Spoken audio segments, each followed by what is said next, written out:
சமையல் everyday viewers எல்லாருக்கும் வணக்கம். அனைவருக்கும் இனிய ஆங்கில புத்தாண்டு நல்வாழ்த்துக்கள். புது வருடம் பிறந்து முதல் வீடியோங்கிறதுனால நம்ம ஒரு ஸ்வீட் ரெசிபி தான் பச்சரிசி பாயாசம் எப்படி பண்ணுறதுன்னு பார்க்க போகிறோம். பாதாம் முந்திரி எல்லாமே அரைச்சி ஊற்றி நல்ல ஒரு ரிச்சான பாயாசம் தான் இன்றைக்கி நம்ம பண்ண போகிறோம். இந்த பாயாசத்தை 10 நிமிஷத்துலேயே பண்ணிடலாம். இதோட சுவையும் அருமையாக இருக்கும். வாங்க எப்படி பண்ணுறதுன்னு பார்த்துடலாம். அரிசி பாயாசம் பண்ணுறதுக்கு ஃபஸ்ட்டு ஸ்டவ் ஆன் பண்ணி ஒரு பேன் வச்சுருக்கிறேன். இதில் 1 ஸ்பூன் அளவுக்கு நெய் விட்டுக்கலாம். நெய் உருகுனதும் 10 போல் முந்திரி பருப்பை வறுத்து எடுத்துக்கலாம்.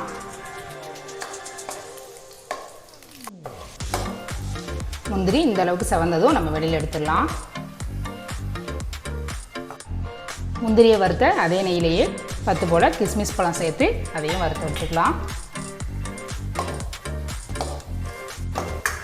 கிஸ்மிஸ் பழம் நல்லா பலூன் மாதிரி ஆனதும் இதை வெளியில் எடுத்துடலாம்.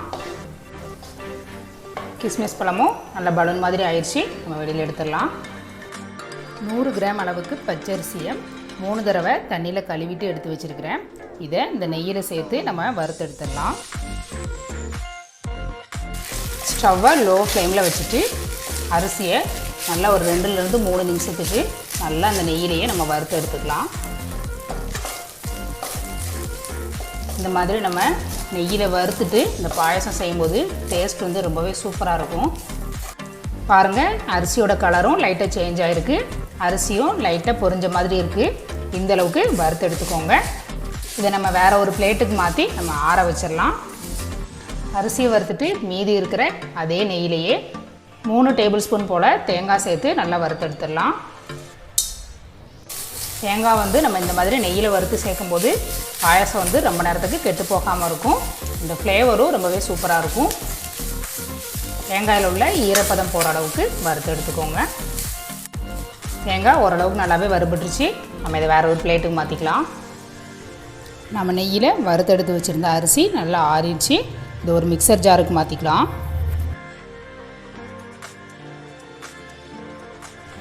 இதை வந்து நம்ம நைஸாக அரைச்சிடக்கூடாது, ரவை மாதிரி அரைச்சி எடுத்துகிட்டு வந்துடலாம்.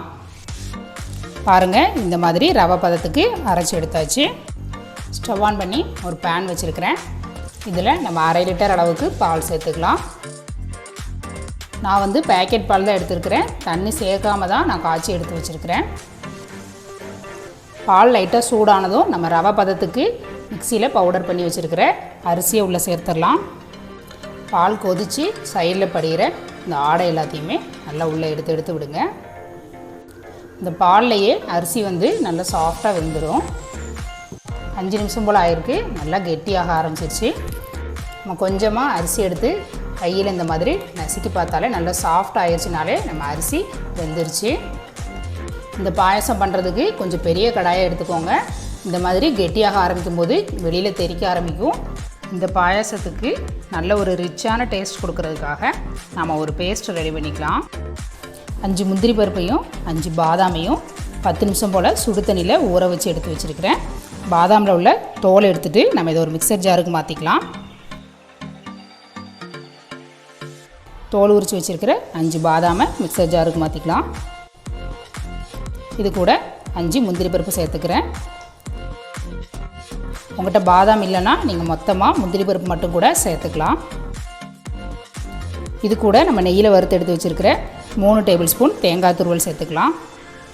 இதை நம்ம ஃபஸ்ட்டு ஒரு சுற்றிட்டு அதுக்கப்புறமா 1/4 கப் அளவுக்கு தண்ணி விட்டு நைஸாக அரைச்சி எடுத்துகிட்டு வந்துடலாம். முந்திரி, பாதாம், தேங்காய் துருவல் எல்லாத்தையும் ஃபஸ்ட்டு ஒரு சுற்றிட்டு 1/4 கப் அளவுக்கு தண்ணி விட்டு இந்த மாதிரி நைஸாக அரைச்சி எடுத்துகிட்டு வந்தாச்சு. இதை நம்ம பாலில் வேக வச்ச அரிசி கூட சேர்த்துக்கலாம். நம்ம அரைச்சி எடுத்துகிட்டு வந்த பேஸ்ட்டை உள்ளே சேர்த்துடலாம். இந்த மாதிரி நம்ம பாதாம், முந்திரி, தேங்காவை அரைச்சி சேர்க்கும்போது பாயசத்தோட டேஸ்ட் வந்து ரொம்பவே சூப்பராக இருக்கும். நல்ல ஒரு ரிச்சான பாயசம் சாப்பிட்ட ஃபீல் நமக்கு கிடைக்கும். பாதாம், முந்திரி எல்லாமே பால்லையே நல்லா வேகட்டும். ஒரு 3 நிமிஷத்துக்கு நல்லா கலந்து கொடுங்க. ஸ்டவ்வை லோ ஃப்ளேமில் வச்சுக்கோங்க, இல்லைனா வெளியில் தெறிக்க ஆரம்பிச்சிடும். 3 நிமிஷத்துக்கு அப்புறமா நம்ம 1 கப் அளவுக்கு மிக்ஸி ஜாரை கழுவி தண்ணி சேர்த்துக்கலாம். பால்லையே அரிசி, முந்திரி பருப்பு, பாதாம் எல்லாத்தையும் நம்ம வேக வைக்கும்போது பாயாசத்தோட டேஸ்ட் வந்து ரொம்பவே அருமையாக இருக்கும். அதனால தான் இவ்வளோ நேரம் நம்ம பால்லையே வேக வச்சோம். இப்போ எல்லாமே நல்லா வெந்து ரெடி ஆயிடுச்சு. இப்போ 1 கப் அளவுக்கு தண்ணி சேர்த்துருக்குறேன். ஸ்டவ்வை லோ ஃப்ளேமில் வச்சு இதை அப்படியே நம்ம கொதிக்க வச்சிடலாம். இன்னொரு பேனில் வெல்லத்தை உருக்கி எடுத்துக்கலாம். ஸ்டவ் ஆன் பண்ணி ஒரு பேன் வச்சுருக்கிறேன். இதில் 1 கப் அளவுக்கு வெல்லம் சேர்த்துக்கலாம். 100 கிராம் அளவுக்கு பச்சரிசி எடுத்து வந்தோம். 200 கிராம் அளவுக்கு வெல்லம் சேர்த்துருக்குறேன். நீங்கள் உங்கள் இனிப்புக்கு தகுந்த மாதிரி கூட்டியோ குறைச்சோ சேர்த்துக்கோங்க. இது கூட 1/4 கப் அளவுக்கு தண்ணி விட்டு வெல்லத்தை நல்லா கரைச்சி எடுத்துக்கலாம். வெல்லம் கரைஞ்சால் மட்டும் போதும், பாகு பதம்லாம் எதுவுமே தேவையில்லை. வெல்லம் நல்லா கரைஞ்சிருச்சு. இதை நம்ம வேக வச்ச அரிசி கூட சேர்த்துக்கலாம். வெல்லத்தில் தூசி மண் ஏதாவது இருக்கும், அதுக்காக தான் வடிகட்டி சேர்த்துக்கிறோம். வெல்லத்தை நல்லா கலந்து விடுங்க. வெல்லம் சேர்த்து நல்லா கலந்து விட்டாச்சு. 3 ஏலக்காவை நல்லா இந்த மாதிரி தட்டி எடுத்து வச்சுருக்கிறேன். இது சேர்த்துக்கலாம். ஏலக்காய் தூள் சேர்க்குறத விட இந்த மாதிரி ஏலக்காவை நம்ம தட்டிட்டு சேர்க்கும்போது அந்த வாசனை வந்து ரொம்பவே சூப்பராக இருக்கும். நம்ம நெய்யில் வறுத்தெடுத்து வச்சுருக்கிற முந்திரியையும் திராட்சையையும் உள்ளே சேர்த்துடலாம். உள்ளே சேர்த்துட்டு நல்லா கலந்து விட்டுருங்க. ஏலக்காய் சேர்த்து ஒரு 2 நிமிஷத்துக்கு நம்ம நல்லா கலந்து விட்டுட்டு ஸ்டவ் ஆஃப் பண்ணிடலாம். அவ்வளோதான், வாசனையே சூப்பராக வருது. நம்மளோட அரிசி பாயாசம் சூப்பராக ரெடி ஆயிடுச்சு. நான் எடுத்திருந்த வெல்லம் லைட் எல்லோ கலரில் இருந்ததால் பாயாசமும் லைட் எல்லோவாக இருக்குது. நீங்கள் எடுத்துருக்கிற வெல்லத்தை பொறுத்து பாயாசத்தோட கலர் வந்து சேஞ்ச் ஆகும். ஸ்டவ் ஆஃப் பண்ணிடலாம். ஸ்டவ் ஆஃப் பண்ணிவிட்டு ஒரு 1/2 ஸ்பூன் அளவுக்கு நெய் சேர்த்துக்கிறேன். இது ஆப்ஷனல் தான், விருப்பப்பட்டால் சேர்த்துக்கோங்க. லாஸ்ட்டாக இந்த மாதிரி நம்ம நெய் சேர்க்கும்போது பாயாசத்தில் இந்த நெய்யோட ஃப்ளேவர் வந்து அருமையாக இருக்கும். சேர்த்துக்கோங்க. நெய் சேர்த்து நல்லா கலந்தாச்சு. இந்த பாயாசம் வந்து வைக்கும்போதே கொஞ்சம் இந்தளவுக்கு தண்ணியாக வச்சுக்கோங்க. ஆறிடுச்சுன்னா ரொம்ப கெட்டியாக ஆரம்பிச்சிடும். நம்ம வேறு ஒரு பவுலுக்கு மாற்றிக்கலாம். நாம் வந்து இந்த பாயாசத்தை இன்றைக்கி பச்சை அரிசியில் பண்ணியிருக்கோம். நீங்கள் இதை சீரக சம்பா அரிசி இல்லைனா பாஸ்மதி அரிசியில் கூட இந்த பாயாசம் பண்ணலாம். இந்த பாயாசத்தில் நான் முந்திரியையும் திராட்சையையும் வறுத்து சேர்த்துருக்குறேன். நீங்கள் இது கூட பாதாம் பிஸ்தா கூட வறுத்து சேர்த்துக்கலாம்.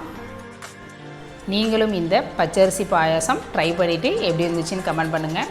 உங்களுக்கு இந்த வீடியோ பிடிச்சிருந்தா லைக் பண்ணுங்கள், ஷேர் பண்ணுங்கள். சமையல் எவ்ரிடே சேனலை சப்ஸ்கிரைப் பண்ணாதவங்க சப்ஸ்கிரைப் பண்ணிக்கோங்க. தேங்க்யூ.